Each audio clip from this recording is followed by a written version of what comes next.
I want to tell you a story, because that's what I do, right?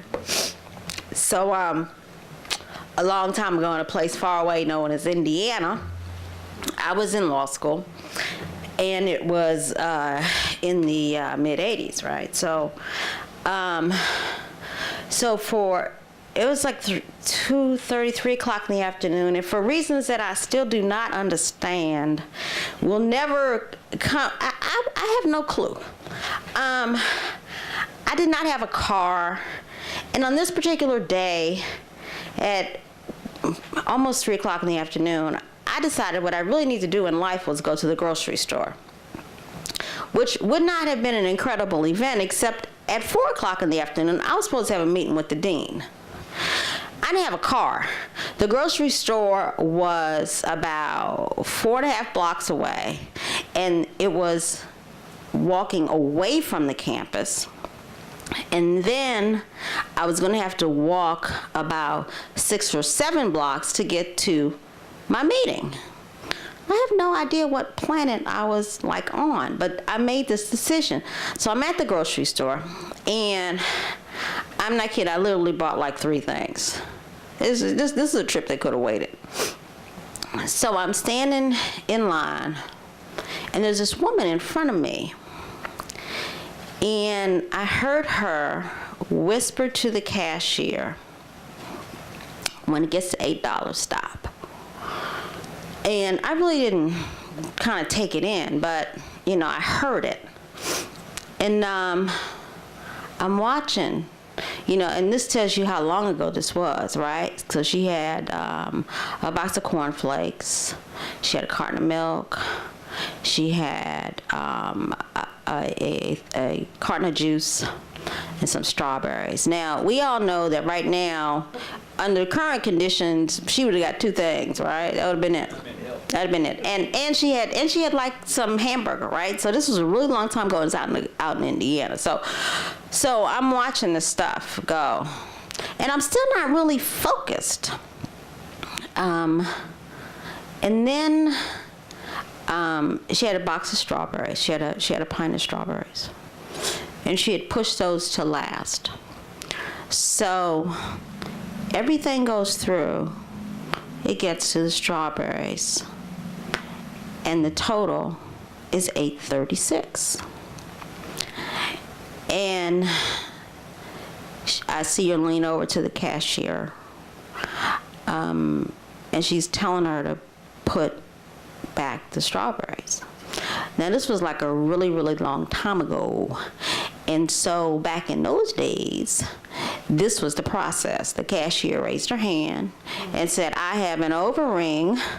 And at that point, you pull everything back, and they had to re-enter it on the manual cash registers all over again. Well, now I look up at the clock, and it is about 15 minutes to my meeting with the dean. And I was meeting with the dean to talk about diversity in at the law school. So I'm looking at this woman, and I'm thinking, this is a 5-minute ordeal you're about to put me through. I'm already late. I got a meeting with the dean. Look, let me tell you something. So I reached in my pocket and I gave her $1. I said, don't put back anything, just let's go. And I want to be 100% clear, because everybody has to understand this part. This was not an act of charity. This was an act of pure expediency. I had things to do, and that woman and her strawberries were about to get on my nerves. So let's keep it moving. And then she stopped and she turned. And that's when I really looked at her. And I realized that there was this little boy with her. And I really looked at him. And I noticed that this woman, she was white. She was very, very thin. She was wearing a dress that had seen many better days.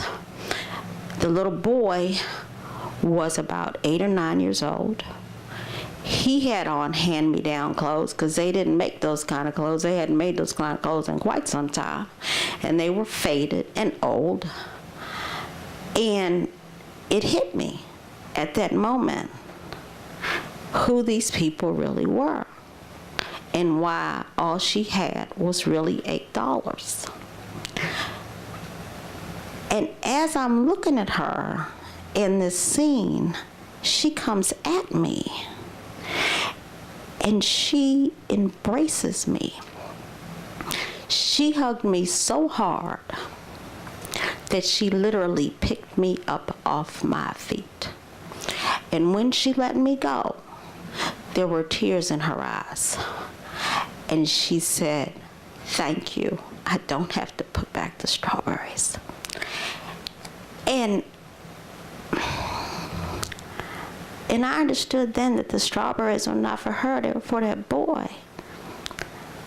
That little boy who probably didn't have too much in his life, but maybe on a summer day he could have strawberries. And so, you know, on that day, I really understood this, and I really learned this, that you may do something very little. You may not even do it for the right reasons, but if you do it, it may mean the world to somebody else. Flash forward many years, and I have a son, and he happens to love strawberries. And every day, he doesn't even know why, but I put strawberries, I give him strawberries in some form for breakfast. I do it every day. I don't care if he eats them or not, but I take them out the package and I put them on the plate.